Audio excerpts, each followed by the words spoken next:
Essas coisas de improviso nunca dão certo, né? Deixa eu ver por que que a minha tela sumiu, minha imagem.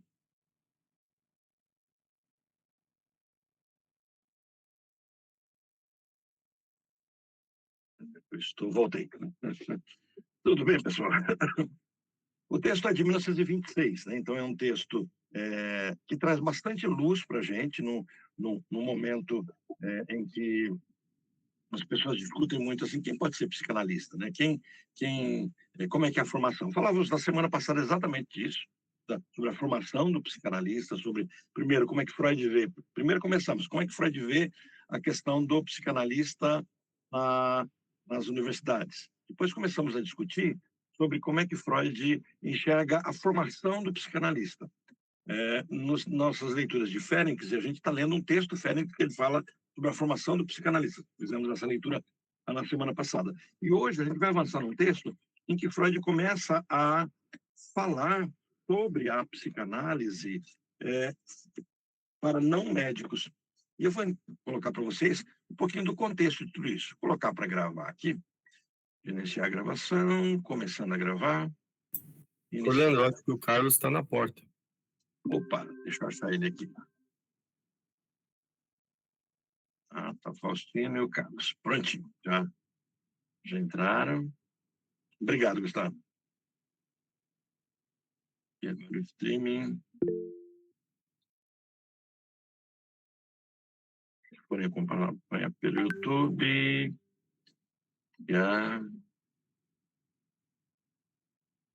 O tema é a questão da análise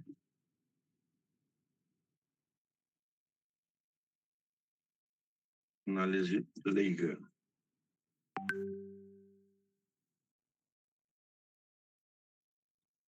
Quando a gente fala análise leiga, a gente já tem que ter sobre ótica, né? Eu me lembro do Renato Mezan falando disso, né? Ter sobre nossa visão, que não se fala de análise leiga como análise de um leigo, de alguém não conhecedor da psicanálise. Não é essa a questão. Ali Freud está falando sobre análise de pessoas feita por pessoas que não são médicas. Essa é a discussão inicial. Então, era um momento em que Freud se encontra num momento interessante, porque, por um lado, ele tem um grupo de pessoas que recusam a psicanálise como ciência, como alguma coisa que, de fato, traga algo para agregar àquela psiquiatria daquela época. Só que esse mesmo grupo de pessoas começa a denunciar pessoas que gostam da psicanálise, simpatizam e começam a utilizar a psicanálise. Estão denunciados como se estivessem exercendo, olha só, olha a contradição. Recusavam a psicanálise e processavam qualquer pessoa que utilizasse a psicanálise, dizendo que essas pessoas estavam fazendo um ato médico, e abriu um processo sobre isso. Nesse contexto, Freud resolve escrever um texto. A polêmica toda surge com um amigo dele, amigo do Freud, que também é um psicanalista, chamado Theodor Hayek, né? Na época, havia uma polêmica de perseguição jurídica contra os analistas não formados em medicina. Então, a grande questão da época não é se é formado em psicologia, se são médicos. Não são médicos. Então, eles não podem ser psicanalistas. E a gente não pode perder um ponto de vista histórico de que, até foi o ponto quando a gente começou a discutir do texto de Freud em 1915, quando ele falava sobre a universidade, de que a gente tem que entender que, em parte, a psicanálise se insere no contexto acadêmico, do conhecimento, como ferramenta de outras teorias. Ferramenta. E como ferramenta, ela vai ser exercida por outros profissionais que trarão do conhecimento da psicanálise.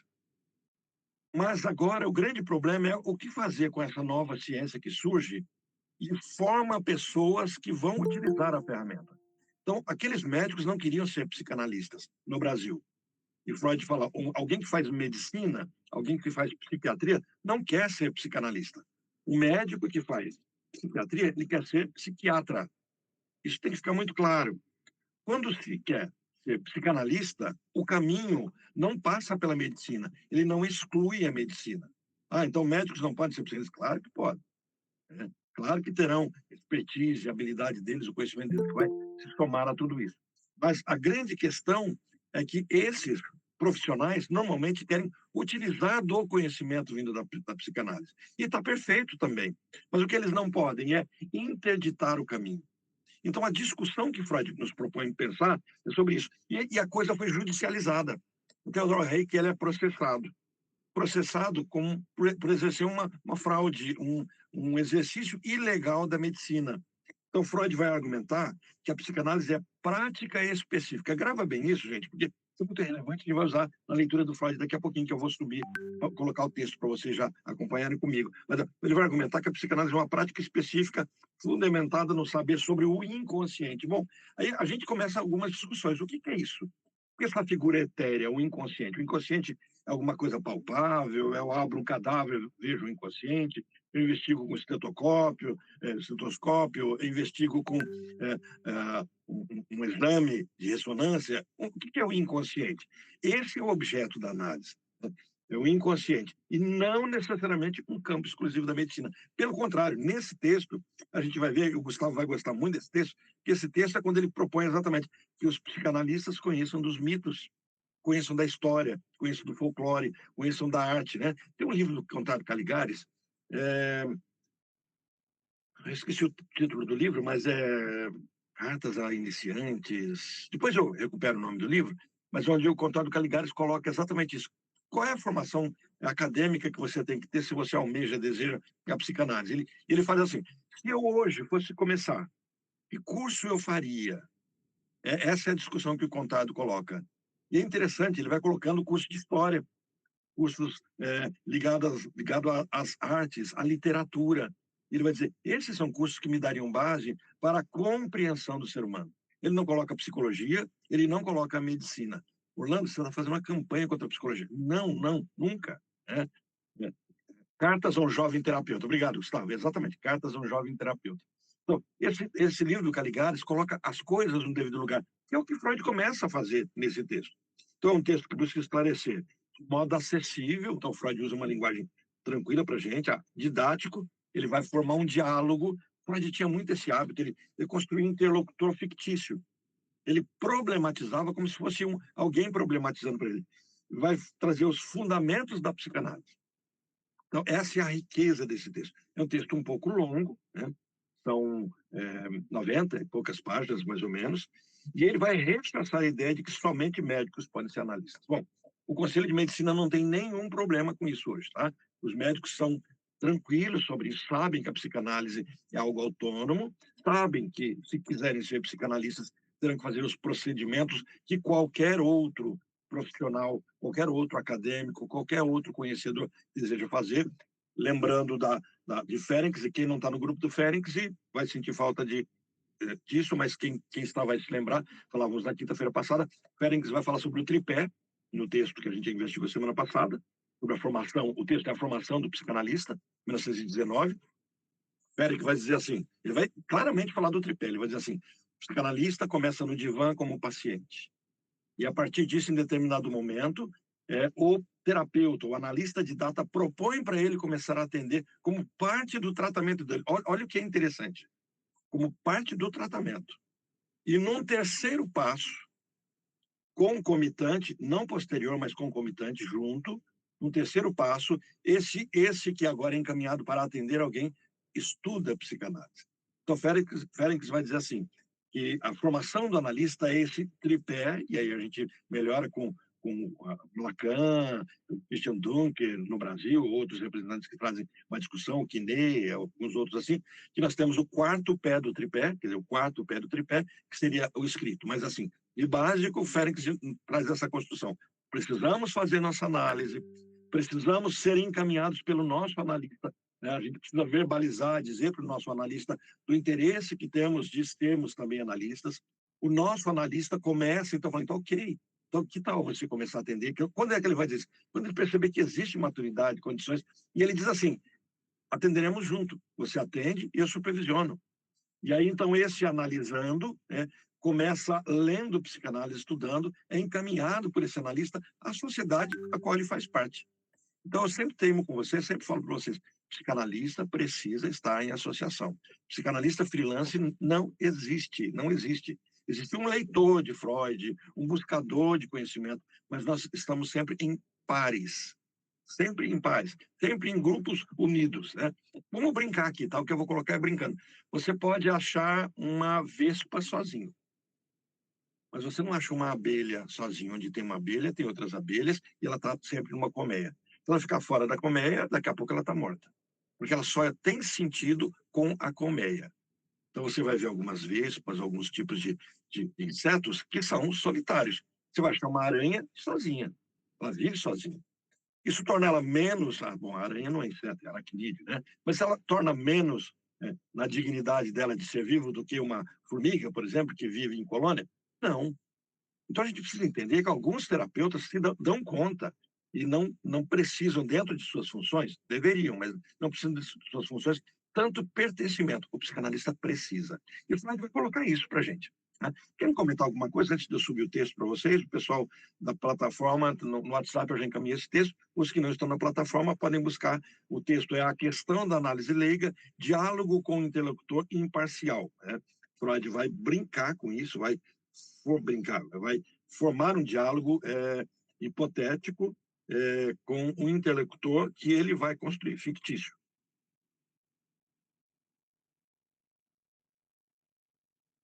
Colocando o texto para vocês verem.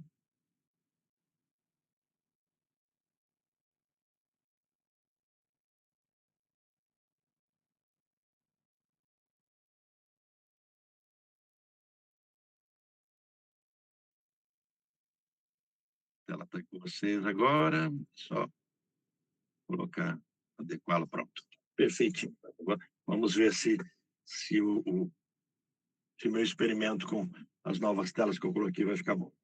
Ok? Posso avançar? Alguém quer comentar alguma coisa? A mudança de tela que eu coloquei eu uso algumas telas para conversar com vocês, do TikTok, do Instagram, e a tela do YouTube, e aí eu coloquei uma outra tela maior para o YouTube, que eu posso ver todos vocês sem fazer confusão de tela. Já é uma bagunça, né? O tic-tac não é 100% aqui no funcionamento, e aí quando vira bagunça, piora um pouquinho mais, né? Então, vamos lá, gente. Nesse texto aqui, que o Freud vai colocando, né, é um texto que ele começa dizendo assim, introdução, né, do texto, o título desta pequena obra não é imediatamente compreensível, então devo explicá-lo. É o que eu comecei a explicar para vocês. O que é isso, leigo? Leiga significa não praticada por médicos. É isso. Por que é interessante fazer isso? Tem um vídeo maravilhoso, vocês procuram no YouTube aí, Leigo é a Vovozinha, Renato Mezan. E vocês vão ver um momento em que o interlocutor, um aluno fazendo uma reportagem com o Renato Mezan, fala assim: o que você acha de dizer que você é um leigo? Porque Renato Mezan faz a graduação dele em filosofia, o mestrado e o doutorado dele defende na França em filosofia, o tema dele é Freud, ele escreve sobre Freud, sobre psicanálise, se torna psicanalista por conta da academia? Não, é porque ele passa a pertencer a um percurso, então ele faz todo o trajeto da sua formação, faz análise própria, participa do grupo, começa a atender, torna-se então psicanalista, e aí esse interlocutor dele, um aluno talvez dele, chega para ele assim: o que você acha dessa fala de que você é um leigo? Ele falou: leigo é a vovozinha. Assim, eu tenho pós-doutorado em Freud, eu atendo, eu tenho uma história, e alguém que faz um semestre, 2 semestres de introdução à psicanálise não é leigo, e eu sou leigo, e ele deixa muito claro: leigo é a vovozinha. Quem conhece o Renato Mezan, com aquele bigodão dele, aquela cara nietzschiana, assim, leva até um susto, nossa, né? E a hora que eu escutei isso faz uns 10, 12 anos, não, uns 15 anos, se brincar, que eu escutei esse vídeo, eu vibrei, porque eu passava exatamente por uma certa crise profissional, porque eu escutava, eu fiz a minha formação ali em Brasília, a minha primeira formação foi ligada ao Instituto Saber, em Brasília, depois ligada à Faculdade Michelangelo, era uma pós-graduação, e eu me lembro de alguns professores que diziam: olha, professores psicólogos diziam assim: vocês sabem que vocês não vão, isso que eu estou ensinando para vocês é tipo introdutório, é uma especialização, vocês não vão poder atender, né?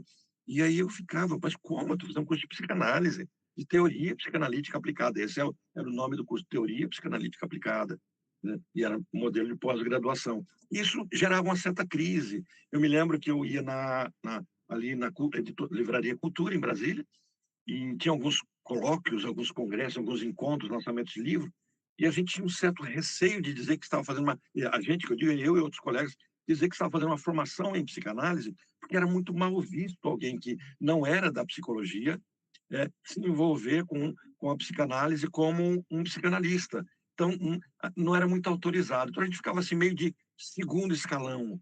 Por mais que você se preparasse, por mais que você estudasse, olha, estava ali fazendo uma pós-graduação, já estava estudando há muito tempo, e quando eu vejo o homem com a grandeza do Renato Mezan dizendo isso, é como se ele pegasse a minha voz e eu me escutasse nele. Então, leigo é a vovozinha, porque eu via pessoas que não conheciam psicanálise podendo dizer eu sou um psicanalista, porque tinha um CRP. E eu que tinha toda uma pós-graduação, uma formação, um registro no MEC como professor de psicologia, me senti um pouco intimidado. Então, naquele momento foi uma voz muito forte para mim. Hoje não, hoje eu não tenho mais esses pudores, sei muito bem o valor, o que é, de fato, a psicanálise, não passo por isso. Mas eu vejo muitos alunos meus passando exatamente por essa crise, a crise de tentar entender qual é o seu papel, qual a sua identidade, uma crise de identidade. Fábio, pode falar. Boa noite, então, a todos. Orlando, diz uma coisa. Eu já li esse texto há um tempo atrás, e é espetacular, né? E eu queria te fazer a seguinte pergunta. A gente discutiu na quinta-feira e você acabou de repetir, essa ideia de que o caminho do psicanalista, né? Você começa a fazer a tua análise e você, de certa forma, me parece que já dá uma certa autorização para a gente poder começar o nosso trabalho analítico. A minha pergunta é a seguinte: Freud comunga dessa ideia? Porque a gente viu no texto que sim, né, que ele defende, e você fala com uma grande tranquilidade isso. Só que eu ainda sou iniciante, você sabe, e eu ainda não vi em Freud ainda isso. Então, a gente tem essa legitimidade na obra freudiana? A pergunta é ótima. Primeiro, sim. O texto que eu apresentei na quinta-feira passada é do Ferenczi, e é Ferenczi que afeta a formação, a discussão sobre a formação do analista. Ó, esse texto que a gente está lendo hoje, 1926. O texto do Ferenczi é 1919.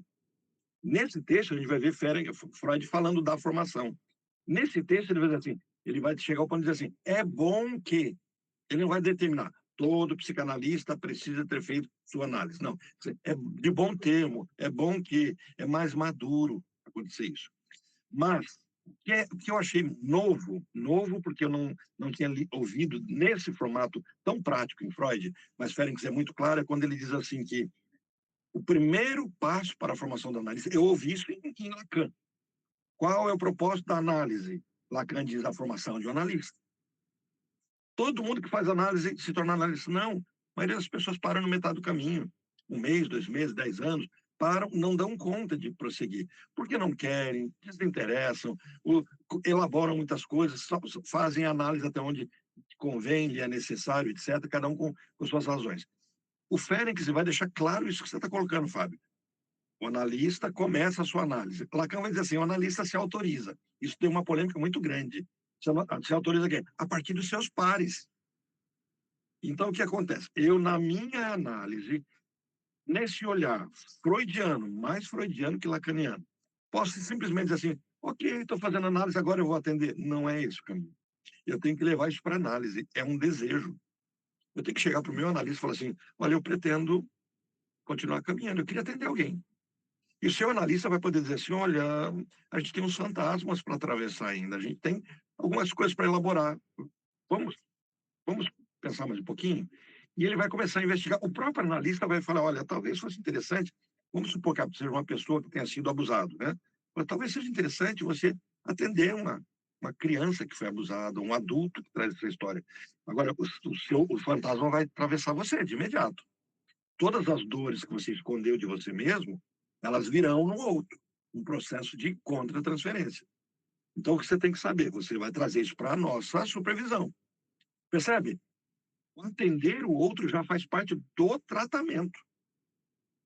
Então, o que vai acontecer? O meu analista, me conhecendo, aí surge uma segunda questão, que você não está colocando, mas ela surge, quem será meu supervisor?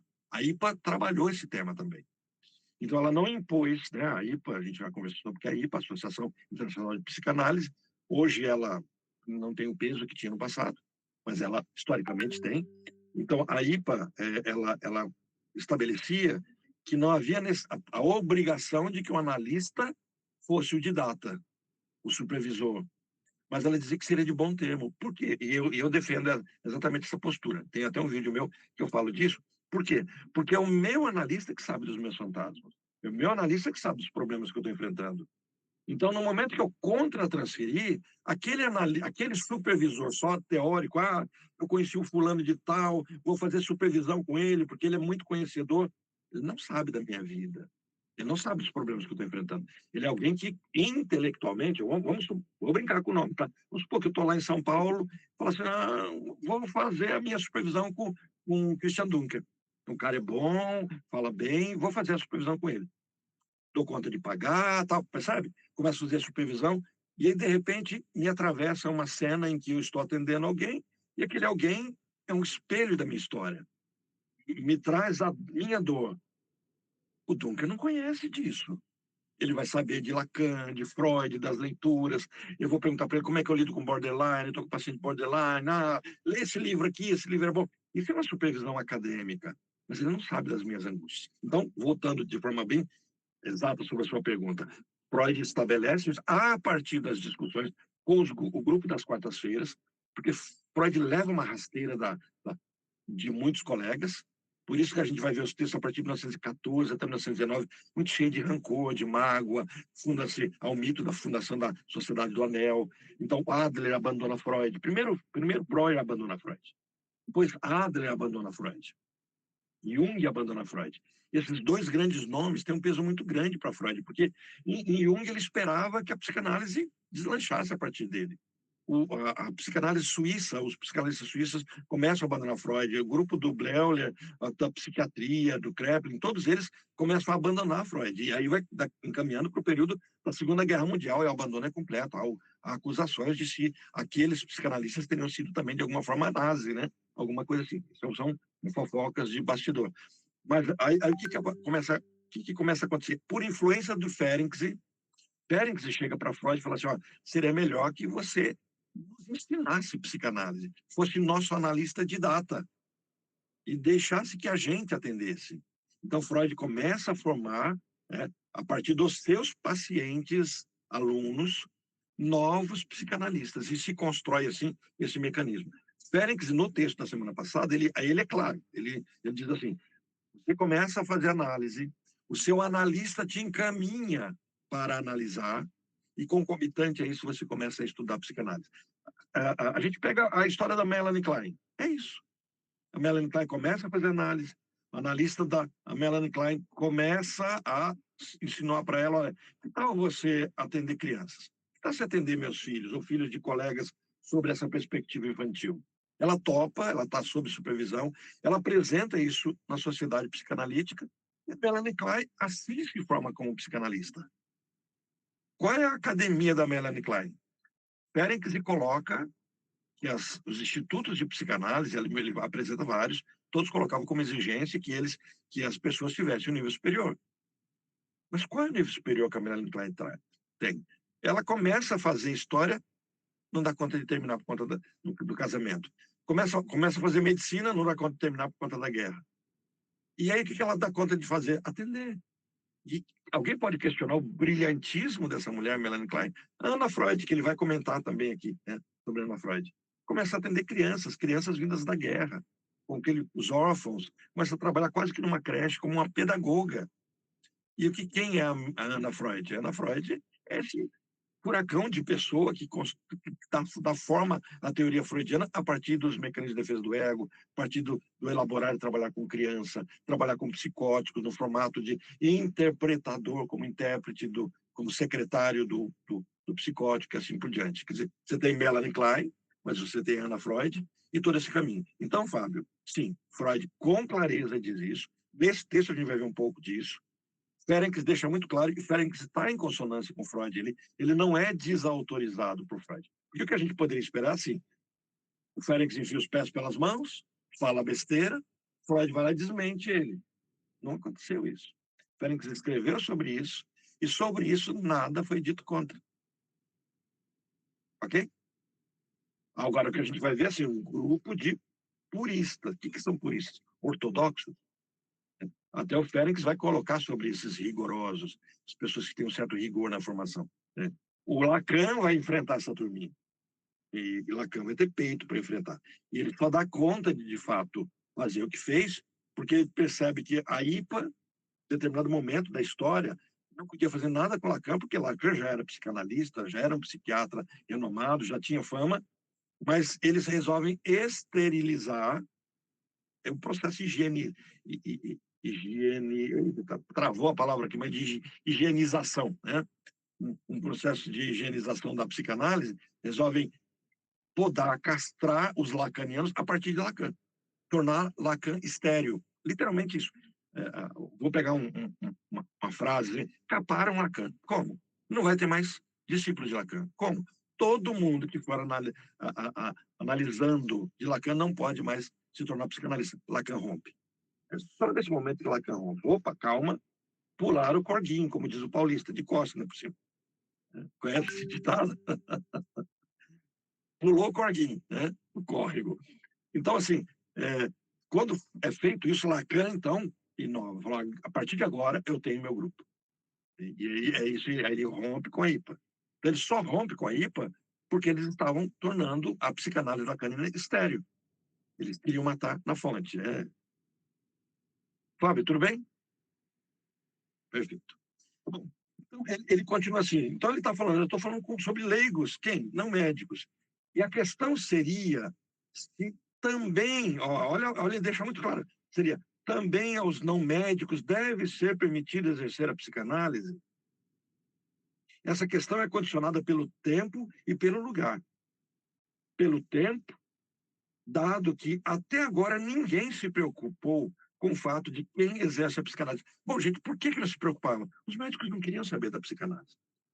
Em Viena, Freud sequer era chamado para dar aula como professor.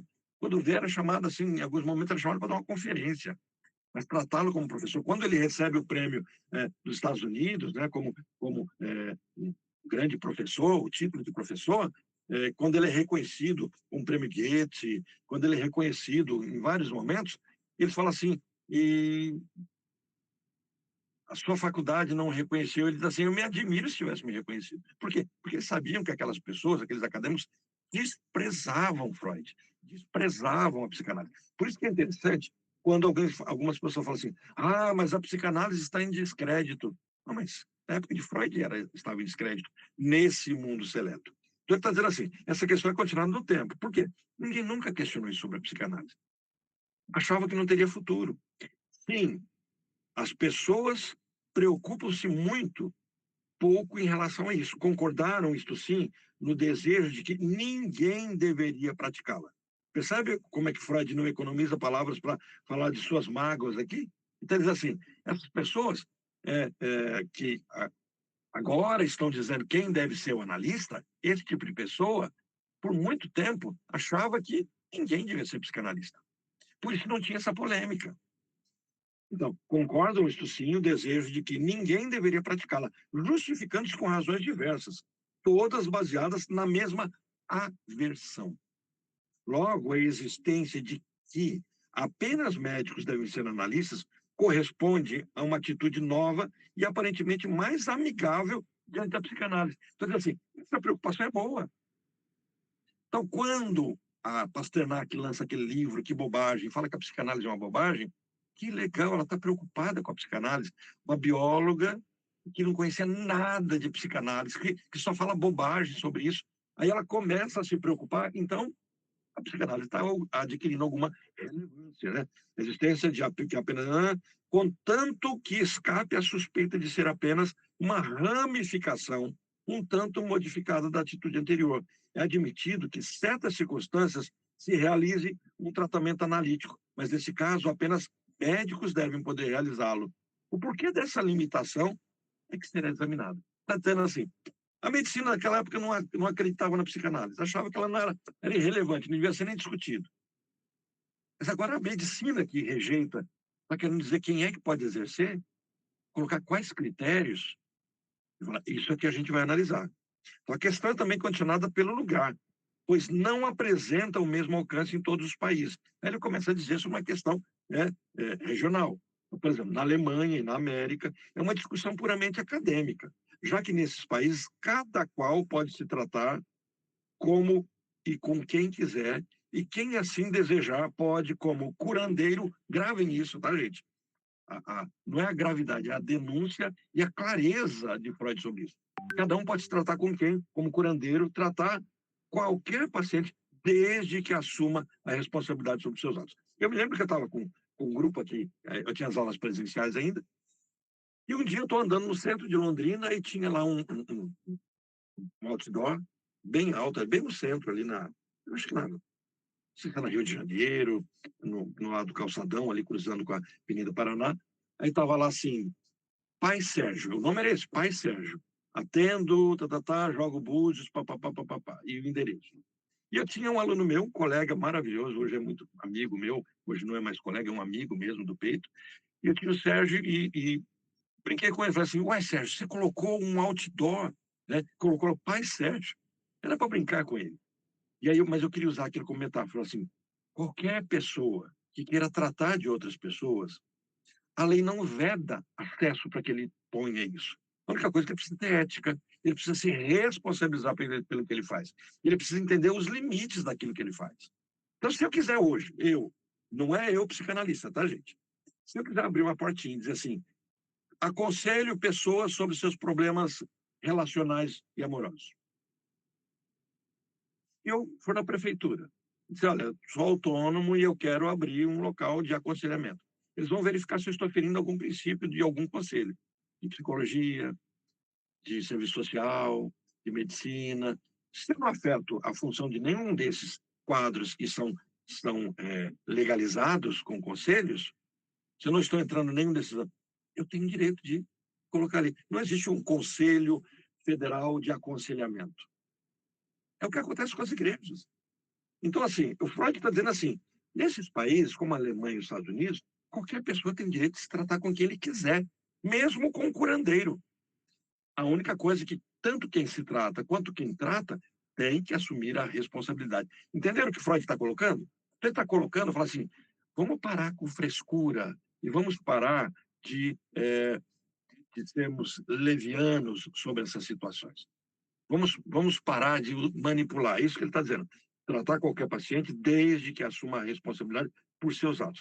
A lei interfere apenas, isso é destacável, tá, gente? A lei interfere apenas quando é chamada para fazer com que se pague por dano causado ao cliente. Isso é interessante.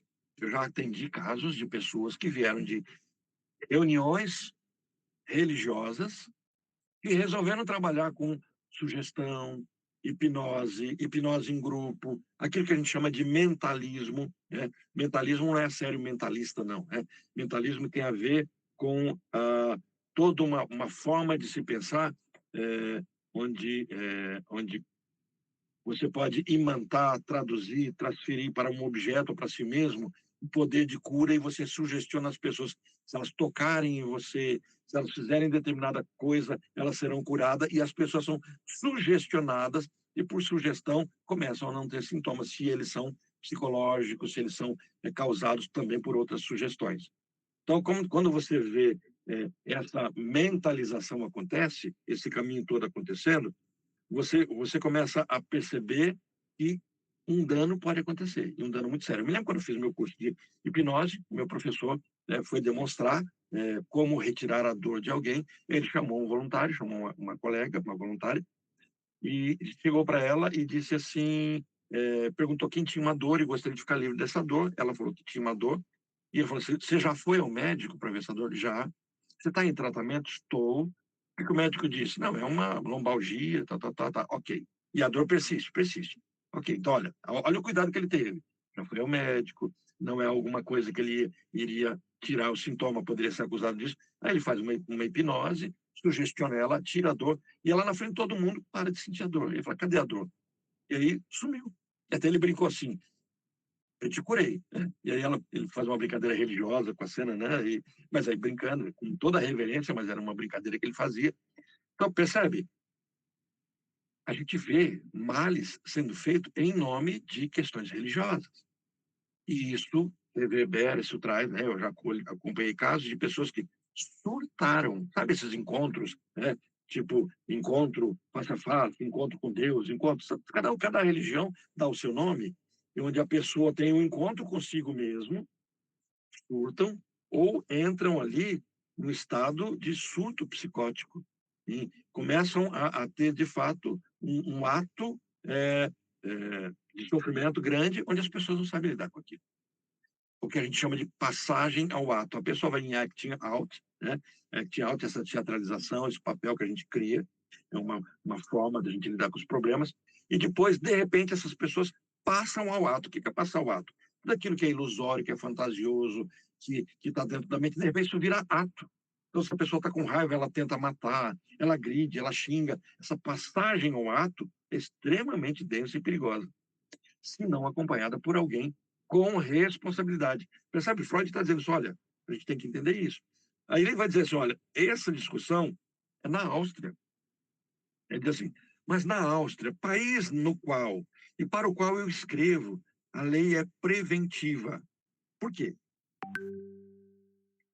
Proíbe ao não médico realizar tratamentos sem esperar o resultado deles. Portanto, aqui tem sentido prático a questão de os leigos, não médicos, poderem ou não tratar doentes com a psicanálise. Ao ser lançada, porém, ela já aparece, está resolvida no próprio texto da lei. Olha o que ele coloca: neuróticos são doentes. A própria lei. Neuróticos são doentes. Leigos são não médicos. E a psicanálise é um procedimento para a cura ou melhora das enfermidades neuróticas. Por consequência, não é permitido que leigos pratiquem análise em neuróticos. E se o fizerem, poderão ser punidos. Isso é o que se estabelecia naquele momento. Bom, naquele momento, 1926, não faz muito tempo que o Conselho de Psicologia, de Medicina, não foi de Psicologia. Eu deveria ter pesquisado a data para vocês, se alguém resgatar aí, pode passar o grupo para a gente. Mas não faz muito tempo em que a medicina queria impor a todos os que tratassem de depressão que só pudessem fazê-lo se encaminhados por médicos. Acho que faz aqui 3, 4 anos. E o Conselho de Psicologia foi o que... Como assim? Um médico que vai dizer se eu posso tratar de alguém que está com depressão, que está com crise de ansiedade? Então começava a se burocratizar e tratando esse tema. 1926 era discussão em Viena. Agora, Brasil, pouco tempo. Isso vai ressurgindo de geração em geração, de tempo em tempo, por um motivo muito simples, por 2 motivos. Né? Eu aponto 2 motivos. Primeiro motivo, por um grupo de... Gente, eu vou falar a palavra, vai parecer que é ofensiva, mas é ofensiva mesmo, mas eu quero usá-la de forma técnica, tá? Primeiro, por uma idiotice, um grupo de idiotas. A palavra idiota significa idios. Idio significa próprio. Quando a gente fala de idiota, a gente está falando de uma pessoa que é fechada no próprio mundo, né? Que ele está idiotizado. Só ele tem esse jeito. Então, tem um grupo de pessoas que não leem, se idiotizam, fecham a mente em ponto, e a partir desse ponto, é isso e acabou a história. E aí a gente tem aquela noção, né, aquela teoria psicológica, eu até mandei um vídeo de 10 minutos, está no YouTube, onde eu falo sobre o viés de confirmação. Quando você está no viés de confirmação, você não enxerga mais nada. É igual um cavalo que tem aquele tapa-olho ali, tem um nome, viseira, né? Coloca aqui, você só enxerga isso. Não adianta ter nada do lado. Nada te distrai. Você só com essa viseira, você vai pegando isso ali. Isso é idiotice. Então tem um grupo de pessoas que são idiotas. Só enxergam isso. E tem um grupo de pessoas que são manipuladoras, são políticos, porque se você lança uma causa e você tem um grupo de idiotas que podem caminhar nessa causa sua, eles vão votar em você. É questão política. Então, assim, vamos legalizar a psicanálise no Brasil. Olha quantos votos isso causa. Aí surge um deputado. Eu vou lutar pelo direito de vocês. Eu vi isso agora. Não faz pouco tempo, não, gente. Vendo isso agora.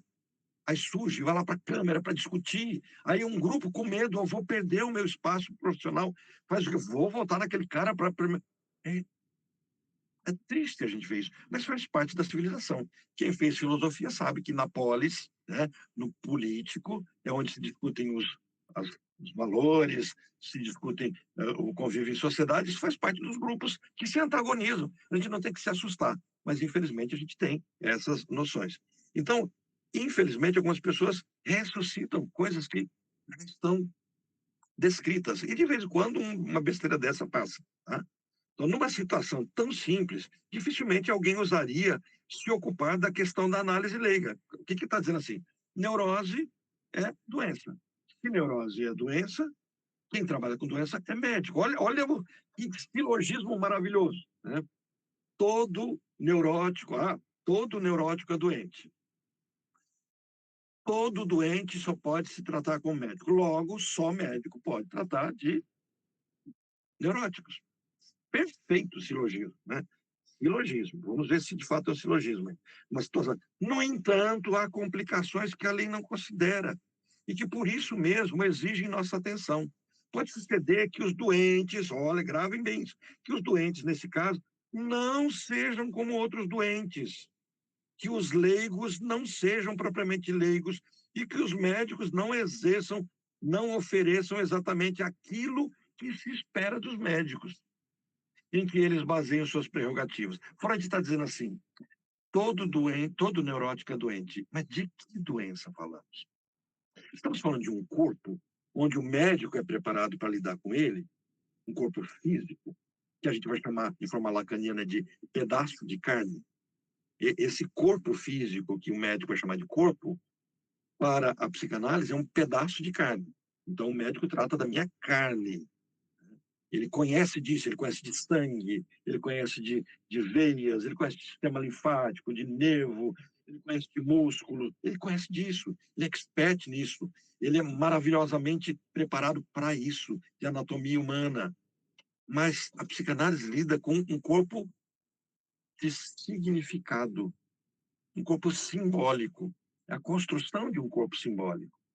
Então, quando a neurose não é desse corpo carne, mas é do corpo simbólico, onde eu carrego de histeria, de compulsão, de fobias, que estão vinculadas a isso. Essa é a proposta. Será que o médico está preparado para isso? Tem médico que fez 6 meses de psicologia, não é nem de psicanálise, 6 meses de psicologia. Aí ele faz vários meses de farmacologia, vários semestres de farmacologia, de discussão sobre DSM, né? CID-11, DSM-5, a nosografia, a identificação de doenças. A gente tem aqueles videozinhos legais, né? Gostoso a gente ver. A pessoa chega, os rios, assim, os memezinhos, a pessoa chega e fala assim, fulano tem tal e tal e tal coisa, que doença é? O médico tem que faz umas 3, 4 perguntas, pronto, já tem que acertar. É como se fosse uma chamada oral. É bonito a gente ver ele bate pronto, né? Onde o médico está com dor de cabeça, do lado direito da cabeça, e ao mesmo tempo tremor na mão. Estou inventando aqui, tá, gente? Aí o médico, assim, o tremor na mão é para cima ou para baixo? Para baixo, é doença tal. Né? Olha que legal, que expertise. Gente, eu escutei médico falando isso. A gente está vendo essa brincadeira de universitários, né? Eu vi um caso bem bonito, uma médica aposentada, velhinha, lá com seus 80 e poucos anos, né? E a neta dela fala assim, vó, você que é médica, ela até brinca assim, fui médica, agora sou aposentada. Não, mas você que conhece, fulano tá tal e tal coisa, ela vai, pá, chuta e acerta a doença. Olha que legal. Mas você percebe que é um corpo exato, com regras biológicas, onde a gente consegue compreender causa e efeito, que vem ali instantaneamente. E eu escutei de um médico dizendo que ele precisa apenas de 5 minutos para identificar um transtorno. 5 minutos, eu escutei disso. Por isso que a gente vê pessoas borderlines a medicina demora 10 anos para diagnosticar, porque eles vão na tentativa e erro. É um problema de depressão. É um problema de ansiedade. É um problema de personalidade. E vai caminhando, vai trocando medicamento, até que chega uma hora, olha, eu estou achando que é limítrofe, né? Borderline. Aí isso são estatísticas, 10 anos para diagnosticar. E, de fato, demora 10 anos, porque a cada 6 meses esse médico vai lá e troca medicamentos. Isso daqueles que continuam persistindo no tratamento. É sobre isso que o Freud está falando. Ele está dizendo assim, a lei é bonitinha, se você não lê nas entrelinhas dela. Joia, neurose é doença. Só médico pode trabalhar com doença. Então, logicamente, só médico pode trabalhar com neurose. Aí ele fala assim, o que é neurose? O que é doença? E sobre que doença e neurose o médico trabalha? Começamos por alguma distinção antes de entrar no próprio texto, né? E a gente vai, talvez eu passe pelo menos uns 5 minutinhos do nosso horário que eu estabeleço com vocês de 1 hora, que é o tempo do TikTok, ele me derruba depois de 1 hora. O Instagram já não derruba mais, o TikTok derruba. Mas começamos por um detalhe bem simplesinho. Nós, psicanalistas, trabalhamos com a psicopatologia, não médica. Não trabalhamos com a psicopatologia como doença, mas a psicopatologia, o estudo da doença psíquica. Para a psicanálise é ouvido assim, trabalhamos com o estudo do sofrimento psíquico. Patos é sofrimento. Patos, só isso, sofrimento. Deixa eu só ver aqui. Pronto, voltei. O TikTok estava apitando já aqui, dizendo falta alguns minutinhos, né? Eu tenho que descobrir se eu posso passar de 1 hora no TikTok. Eu não sei. Eu sou analfabeto nisso. Um dia eu me alfabetizo nesses detalhes. Mas, assim, eu estudei psicopatologia. Estudei na faculdade, depois estudei na pós-graduação, e até que um dia eu fui estudar sobre o patos. Com a minha formação em filosofia, patos, eu me lembrei de Heráclito, aquilo que sofre, né? Heráclito e Parmênides. Parmênides vai falar daquilo que não é passageiro, aquilo que não é modificado, a discussão sobre o ser. E Heráclito fala daquilo que é passageiro, ninguém toma banho no mesmo rio 2 vezes, né? E a conciliação entre os dois, né? E a forma como a filosofia vai construindo todo esse conhecimento. E ali o grego está falando de patos, sofrimento. Mas sofrimento não é, ai, coitadinho de mim, estou morrendo, estou deprimido. Não, patos é dar conta de lidar com o que me muda, que altera os lutos que eu tenho que viver a cada dia. Todo dia eu vivo um dia da minha vida. E eu posso dizer, vivi um dia, eu perdi um dia. Sabe, essas discussões quase que existenciais, que tocam na filosofia e me conduzem a discussões sobre felicidade ou não. Então, diante desse quadro, eu tenho um outro olhar sobre o patológico também. E ele começa dizendo assim, e aí o item 1, eu vou só entrar nele, semana que vem a gente vai estudar esse item 1. E ele começa dizendo assim, a decisão dependerá de pessoas que não são obrigadas a conhecer as peculiaridades de um tratamento analítico. Quer dizer, quem é que vai decidir quem é o neurótico, o que é doença e o que sabe o médico? Então, assim, essa decisão está na mão de quem nem sabe o que é psicanálise. É isso que ele está apontando. Nossa tarefa é instruir acerca de tais peculiaridades. Por isso que ele vai construir aqui o que é psicanálise, ele vai dizer quem forma a psicanálise, como o psicanalista se forma, ele vai deixar isso muito claro. Nossa tarefa é instruir acerca de tais peculiaridades esses indivíduos imparciais que supomos ainda não informados atualmente. Lamentamos não poder convidá-los a assistir a um tratamento desses. A situação analítica não admite uma terceira pessoa. Opa, começamos com grande questão. Significa que quando eu for, pretendente analista, aí, Fábio, entra aquelas discussões sobre a formação. Eu, pretendendo, né, me propondo a ser um analista. Eu não vou analisar meu paciente com sala-espelho, eu não vou filmar e depois apresentar para o meu professor, como eu estou atendendo, eu não vou me submeter a esse tipo de fiscalização? Não. O psicólogo faz isso. O estagiário de psicologia está numa escola, a pessoa que vai fazer tratamento sabe que o caso pode ser estudado, ele autoriza ou não, tem que ter autorização. Ele pode ser filmado, ele pode ter um professor do outro lado da sala espelho, pode ter uma intervenção, tudo isso pode acontecer. É academia, gente. Eles precisam disso. Na formação do analista, não. O terceiro é inadmissível, porque nós lidamos com uma coisa chamada transferência. E eu não posso me transferir, eu não posso criar esse campo de transferência, essa percepção de confiar no outro. Vou usar a expressão de Lacan. O analista é o sujeito suposto saber. Eu não posso supor que o outro que me atende é conhecedor dos meus problemas e proponedor de soluções se eu acho que ele tem que ter um fiscal que vai dizer, opa, você errou. Não, isso não é certo, não, volta, faz de novo. Não funciona assim. Não funciona desse jeito. Por isso que o analisando, que agora começa a analisar, terá que, em supervisão, levar o caso de talvez ele faça besteira. É possível? É possível. E ele vai levar para o analista dele, que é o supervisor, que é a figura que o Félix vai colocar, chamar de analista de data. Félix vai chamar de pedagogo analista, tá, gente? Primeira visão do analista de data é o chamado por Félix de pedagogo analista. Quer dizer, é um professor analista. É assim que o Félix chama em 1919.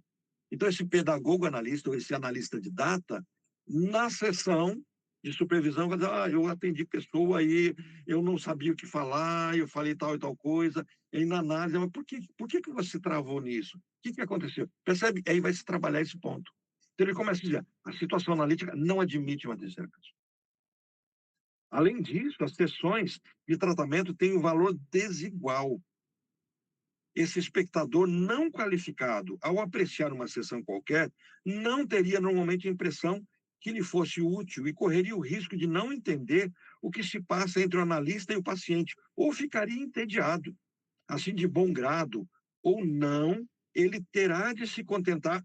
Gente, isso aqui também é muito bom. Olha, ele diz assim de bom grado, o fiscal, o cara que vai ter que julgar se a psicanálise é para médicos ou não, ele vai ter que se contentar com o quê?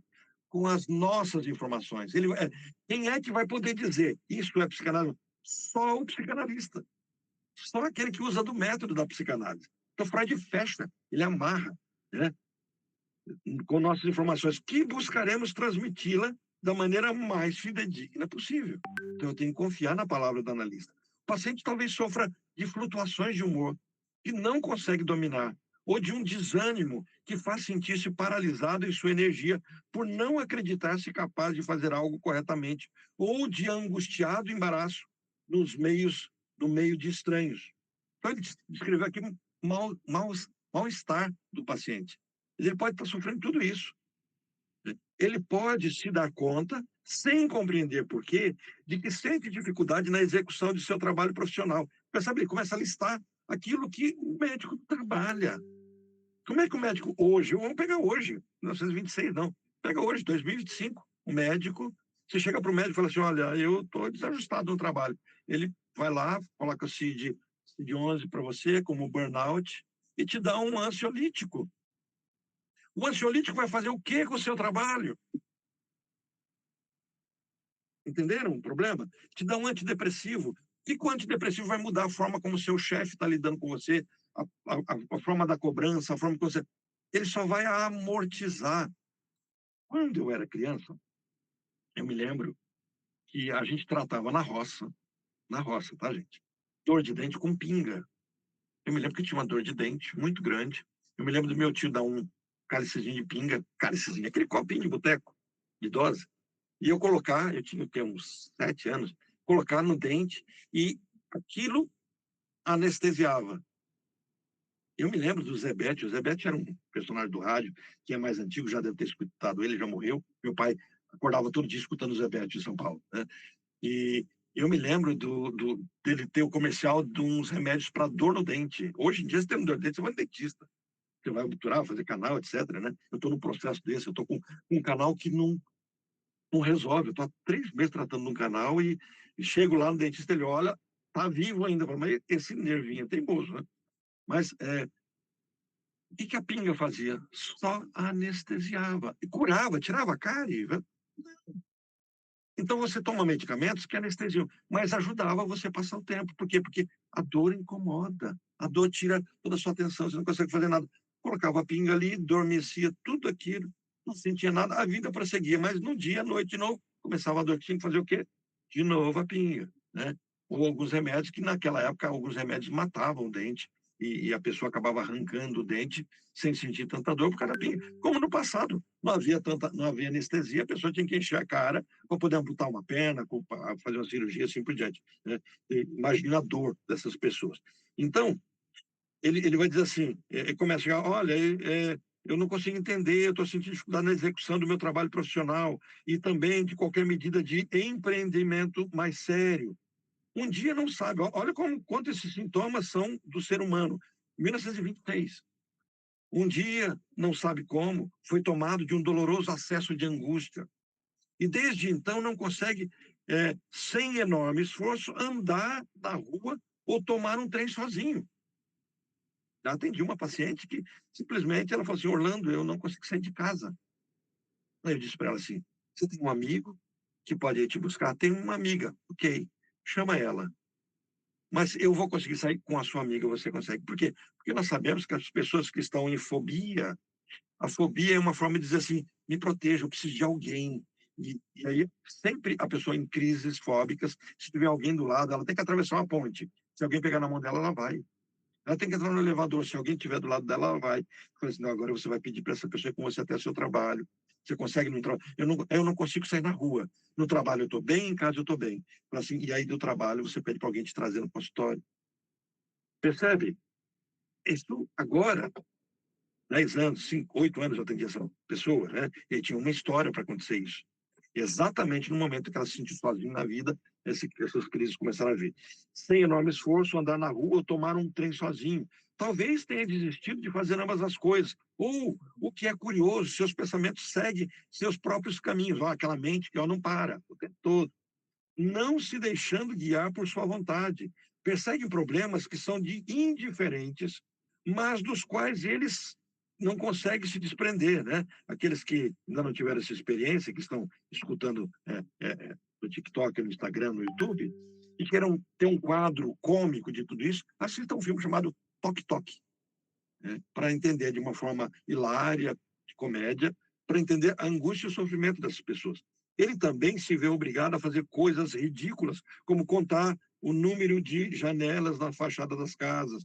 E no instante após realizar um ato simples, como fechar a torneira do gás, ou lançar cartas na caixa de correio, fica na dúvida se realmente o fez. 1926, gente. A medicina lida com esses fenômenos ainda.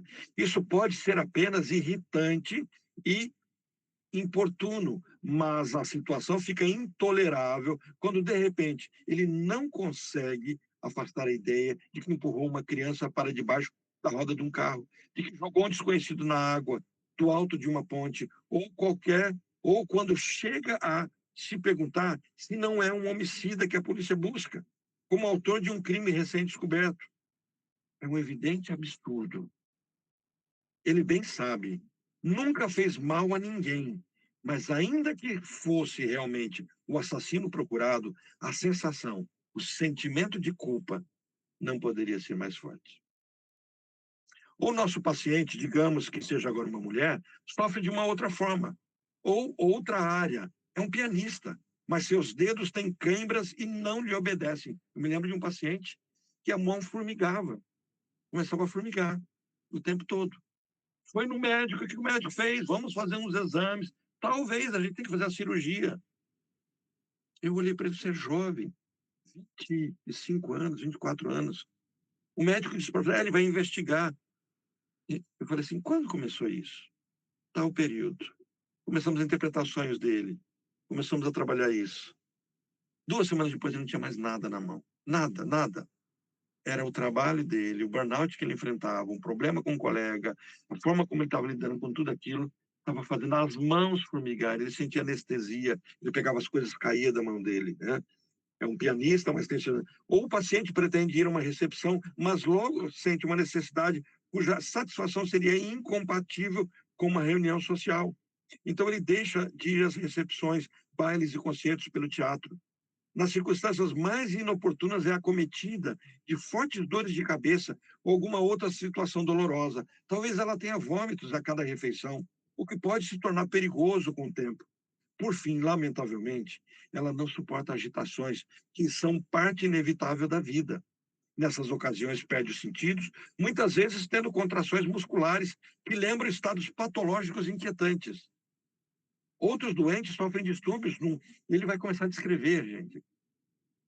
Vai começar a descrever outros distúrbios que estão acontecendo. O TikTok acho que já está desligando, passou da uma hora, e a gente já fecha aqui. Deixa eu ver aqui. TikTok tem 4 minutos, então a gente tem 4 minutos ainda para para poder... É engraçado, ele começa a aparecer aqui um quebra-cabeça, e ele quer que eu decifre esse quebra-cabeça, será? Não vou dar tempo de eu fazer isso agora, né? Para poder prosseguir. Mas aí, assim, outros doentes sofrem distúrbios num campo especial em que a vida emocional está ligada às exigências feitas ao corpo. Tratando-se de homens, sentem-se incapazes de dar expressão aos mais ternos impulsos que lhe inspira o outro sexo, ao passo que talvez disponham de todas as reações em frente ao objeto pouco amado. Quer dizer, ama muito a esposa, os filhos, não consegue expressar. E aquilo que ele nem conhece, ele consegue se expressar. Ou a sua sensualidade, os liga a pessoas que desprezam, das quais gostariam de se libertar, pessoas que procuram exposição, humilhação, começam a estar com alguém que os machuca, ou lhes impõe condições cujo cumprimento é repulsivo para eles mesmos. Tratando-se de mulheres, sentem-se impedidas de ceder às exigências da vida sexual por angústia, por nojo ou por entraves desconhecidos. Ou, tendo-se rendido ao amor, veem-se privadas do prazer que a natureza instituiu como prêmio para tal docilidade. Quer dizer, começam a problematizar aquilo que deveria ser agradável, a vida íntima de um casal, o prazer de estar com alguém, a própria relação sexual, tudo isso passa a ser desprazeroso e deveria caber no lugar de prazer. Olha só, aí Freud diz, todas essas pessoas se reconhecem como doentes e procuram médicos, dos quais se espera, afinal, que curem esses transtornos nervosos. Entendeu a cilada que Freud armou? Falei, joia, vocês querem tratar com neurótico. Vou passar para vocês uma listinha aqui. Vai lá, trata. Os médicos também possuem as categorias que são classificados esses distúrbios. Quer dizer, os DSMs da vida, os CIDs da vida. Eles os diagnosticam segundo seus critérios, dando-lhes nomes diversos. Aí vem lá, hoje a gente tem transtorno disso, transtorno daquilo, distúrbio disso. Hoje, né, nós temos, você é TDAH, não, você é autista. Não, não é mais autista. Você está no TEA, você está no espectro. Ou não, eu acho que você é disléxico. Descobri, você é bipolar. Eu acho que você é borderline. Percebe nomes? Freud, na época, dizia assim, neurastenia, psicastenia, fobia, neuroses obsessivas, histeria. Não mudou nada, gente. Não mudou nada. Examinam os órgãos onde se manifestam os sintomas. Bom, eles examinam o sintoma no corpo. O texto do Ferenczi, quem assistiu comigo as aulas sobre o Ferenczi há um mês atrás, Ferenczi falava sobre o trauma. Ele dizia assim, o trauma começa no corpo e redunda no psíquico. Mas quando ele começa no psíquico, ele busca o corpo. Então, eu tenho sempre esse link de uma parte à outra. Então, assim, eu só consigo sentir as minhas angústias no corpo. Mas e se as angústias não são do corpo? E é o que ele está dizendo. Examinam os órgãos onde se manifestam então, coração, estômago, intestino, genitais, e veem que estão sadios. Comendam interrupções no modo de vida habitual, descansos, procedimentos revitalizantes, medicamentos tônicos, e assim obtém alívio passageiro. Olha, eu vou te dar aqui um Zolpidem, ó. Você tem insônia? Zolpidem, ó, é mágico. Tomou, até que se descobre que Zolpidem causa mais malefício do que benefício. Ele começa a ver as pessoas fazendo besteira, andando no meio da rua, tentando matar outra pessoa, se matar, se enforcar e assim por diante. Medicamentos tônicos, né? Ou fortificantes, né? Por fim, esses doentes ouvem que existem pessoas que se dedicam ao tratamento desses problemas e dão início a uma análise com elas. Olha, foram médicos já, não tem saída. Aí, tem um cara lá, ele fica escutando problema, ele vai te ajudar. Eu fui lá, resolvi. Nosso intelector imparcial, que imagino aqui presente, deu sinais de impaciência, é porque Freud construiu um fictício. Alguém que fala assim, é um interlocutor imparcial. Porque ele está dizendo assim, você que não é psicanalista, você é tendencioso a julgar a psicanálise, achar que ela é uma farsa. Então eu vou construir alguém que será neutro, como se pudesse existir. Então ele vai, nosso intelector imparcial, que imagina aqui presente, deu sinais de impaciência, enquanto expunhamos os sintomas dos neuróticos. Nesse ponto, ele se mostra atento, curioso e diz o seguinte: agora vamos saber o que o analista faz com um paciente a quem o médico não pode ajudar. Bom, a gente vai fazer como o Freud aqui. O TikTok já está caindo em alguns minutos, segundos, e já deu 1 hora. E aí a gente vai prosseguir na semana que vem para discutir, porque ele vai dizer isso, ó, faltou até pouco tempo para a gente terminar o item 1, né? Mas não vai dar tempo, é tudo isso aqui, ó, que termina o item 1. Então essa parte, semana que vem a gente termina o item 1, começamos o item 2, quem conseguir baixar esse texto, quem não conseguir baixar, manda para mim o WhatsApp, vocês têm pelo meu Instagram o WhatsApp, só fala, Orlando, quero o texto, eu encaminho para o seu WhatsApp esse texto, ou peço para a Juliana encaminhar esse texto para vocês, você conseguir baixar, é um texto de 1926 de Freud, sobre análise leica, e você vai poder, a gente quase terminou o item 1. Entenderam o caminho que Freud está fazendo? Ele começa, você é médico, quer tratar de neuróticos? Vai lá. O que você tem a dizer sobre tudo isso? E o nosso médico hoje diria assim, eu vou dar um antidepressivo. Se esse antidepressivo não der certo, eu vou dar um mais, né? Eu vou dar um ansiolítico. Por quê? Porque é uma questão bioquímica, é uma questão hormonal. É caso de noradrenalina, é caso de serotonina. Então, a gente vai lidar com isso. É um caso, né, de melatonina para poder dormir melhor. Vamos estabilizar tudo isso. É falta de B12, não, eu acho que é D3 que está faltando em você. Não, agora a gente concentra tudo com magnésio. Vários tipos de magnésio. Percebe? Certo, pessoal? Querem comentar alguma coisa? Não, só queria fazer uma observação que eu tô com o livro da Autêntica, né? E como é legal ver outras traduções, né? O ruído seguidão, né? Ver o som aqui que o TikTok saiu, e no que ele saiu, falou, quer fazer uma nova live? Eu resolvi, para pelo menos a gente fechar com a discussão, uma nova live, e veio o som. Desculpe. Fala de novo, por favor. Não, eu tô com o livro da Autêntica, né? E é legal, tu tá lendo aí, eu tô lendo na outra tradução, né? E como é legal isso. Que joia. A Autêntica é uma nova tradução que eles estão trazendo também. Isso, neurótico é doente de nervos, né? Curandeiro é charlatão, né? É legal que a gente vê que as traduções, como elas interferem. Quem traduz, trai, né? Exato, exatamente. Esse aí eu tenho, se você... Então, acho que foi o único que eu comprei dessa edição. E até vou dar... É porque como eu estou usando... Mas eu acho que eu consigo baixar ele para usar ele. Ele é bem interessante, essa nova coleção que eles estão fazendo também. Porque eles não estão dividindo por tempo, mas por tópicos. É bem madura a forma como eles fizeram isso. Pessoal, agora como eu voltei para o TikTok de novo com uma nova live, eu posso ficar mais uns minutinhos com vocês para a gente pelo menos fechar esse ponto. Eu sei que é muito conteúdo, eu sei que é denso. A proposta que a gente utiliza desse tempo das nossas quartas-feiras para conhecer esses textos tão atuais de Freud, que são esquecidos, porque Freud é visto, o cara é velho, ele começou, né? E a gente tem uma geração que não lê Freud, não lê, porque nós temos tanta gente boa para ler, eu já escutei isso também, nós temos tanta gente boa, atual para ler, por que a gente vai ler um velho? É porque foi com esse velho que a gente aprendeu a descobrir essas coisas. Se a gente tiver essa base, agora a gente vai ler os novos, vai escutar os novos, e a gente fala, opa, pera um pouco, você está falando besteira. Isso aí que você está falando já foi falado no ano tal. Isso aí já tinha... Eu falei, que legal, isso é novo. Eu não tinha escutado isso, eu não tinha visto isso em Freud, não tinha visto em Karl Abraham, não tinha visto isso em Félix, eu não tinha visto isso, ouvido sobre Lacan falando desses termos, a Ana Freud, não, né? A Melanie Klein e assim por diante. Por quê? Porque eu conheço os clássicos. Isso é muito interessante. O que é interessante é que você tem uma certa leitura, quando você escuta uma besteira, você fala, isso não está muito... Né? Você pode, não lembro disso não, mas acho que Freud não diria um negócio desse, não. Aí você vai conferir, de fato, ele não disse. Né? Por quê? Porque a gente vê uma certa coerência. E Freud é muito gostoso, ele é muito didático, é muito... Sabe, esse texto que ele faz, não é que ele não pode confiar no interlocutor verdadeiro do judiciário nem da medicina ali, porque da medicina são médicos interessados em destruir a psicanálise. E do judiciário eles não são nem médicos e nem psicanalistas, então não dão conta, então ele constrói o interlocutor.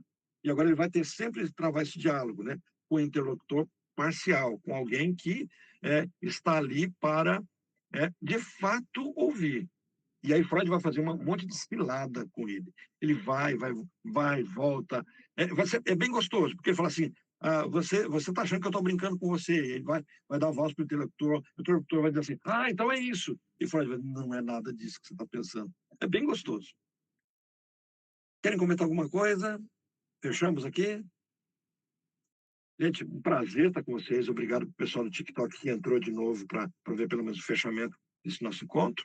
Obrigado pelo pessoal do Insta, do YouTube também, o pessoal do Percurso que está aqui com a gente, né? E prestigiando, dando esse prazer de eu vê-los, de aprender com vocês. Cada momento que eu faço leitura, o quanto esse texto eu já li com outros alunos, nós já lemos umas 2 vezes, acho que é a terceira ou quarta vez que a gente está lendo, mas num decorrer de 10 anos, de 10, 12 anos de construção, de discussão sobre o texto.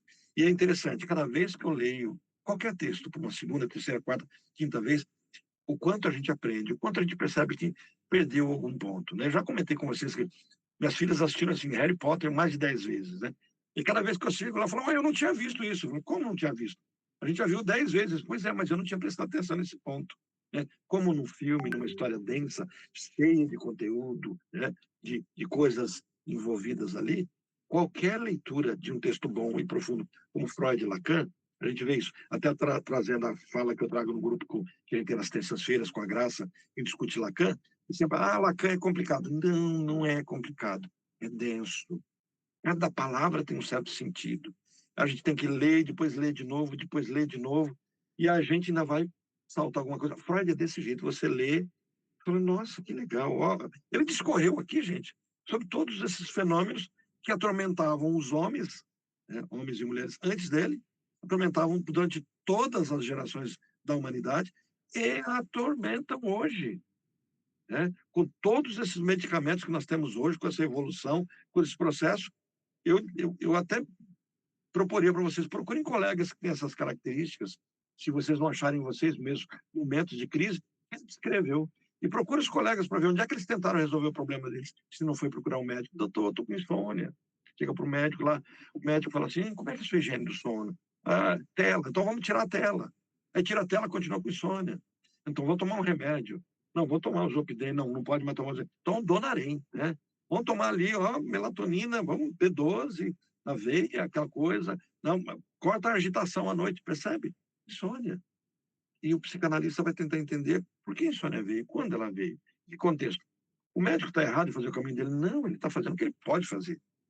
Aquilo pelo qual ele foi preparado. Ele conhece corpo, ele conhece carne, tendões, músculos, química, comportamento humano ligado a esse corpo.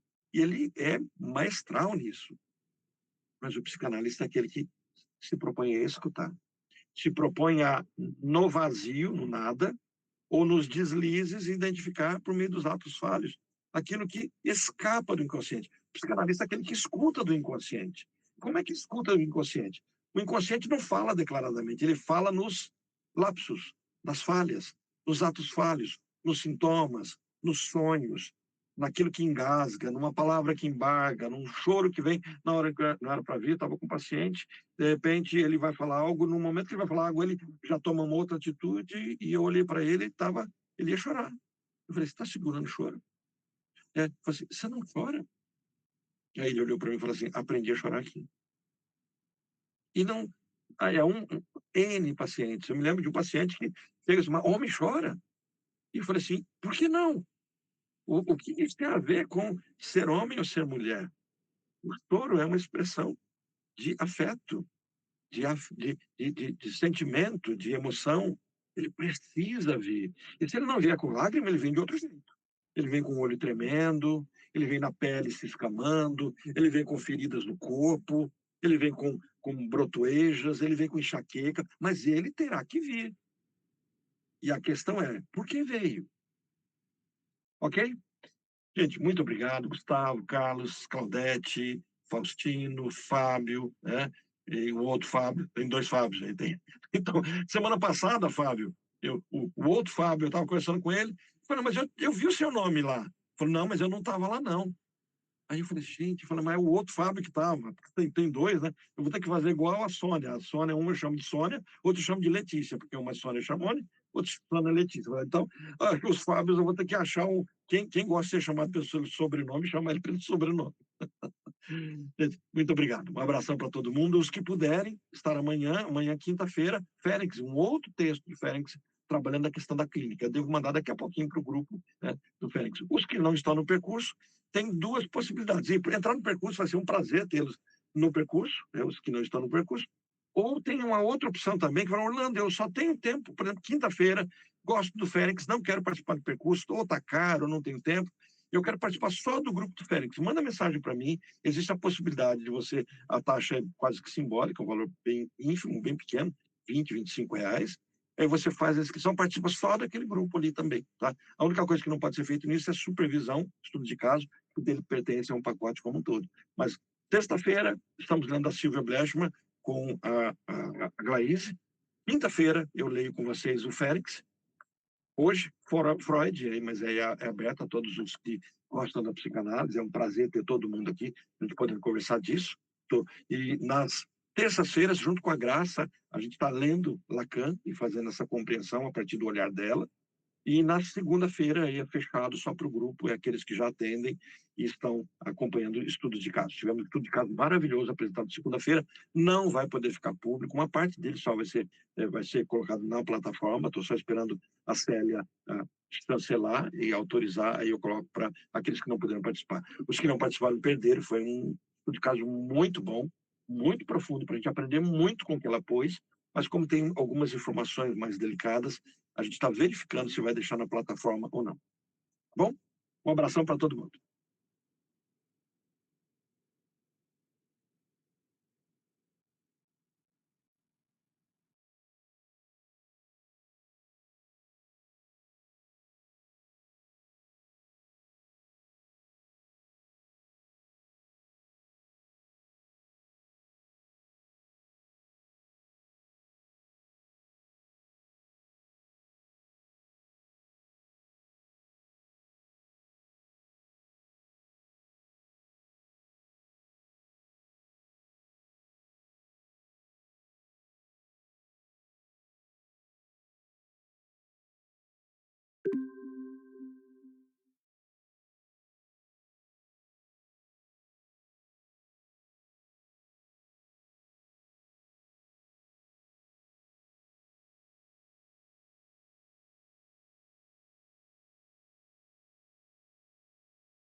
é análise de pessoas feita por pessoas que não são médicas. Essa é a discussão inicial. Então, era um momento em que alguns... Ao ser lançada, porém, ela já aparece, está resolvida no próprio texto da lei. Olha o que ele coloca: neuróticos são doentes. Não é muito incomum quando um terapeuta, diante do seu paciente, escuta um sonho e ele não sabe como interpretar. Ele se sente... Eu pago, né, a pensão.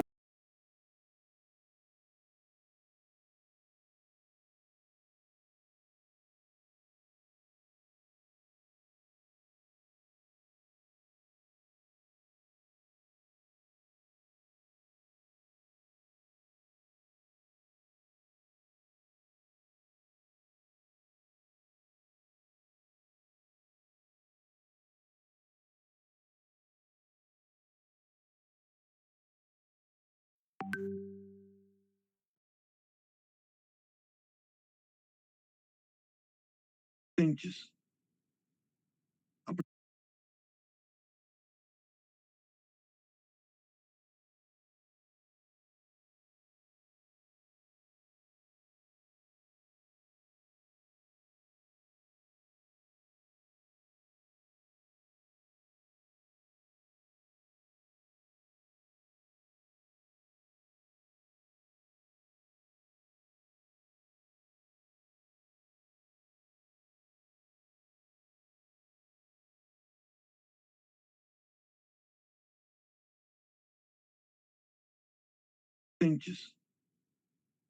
A própria lei. Neuróticos são doentes, leigos são não médicos. E a psicanálise é um procedimento para a cura ou melhora das enfermidades neuróticas. Por consequência, não é permitido que leigos pratiquem análise em neuróticos. E se o fizerem, poderão ser punidos. Isso é o que se estabelecia naquele momento. Bom, naquele momento, 1926, não faz muito tempo que o Conselho de Psicologia, de Medicina, não foi de Psicologia. Eu deveria ter pesquisado a data para vocês, se alguém resgatar aí, pode passar o grupo para a gente. Mas não faz muito tempo em que a medicina,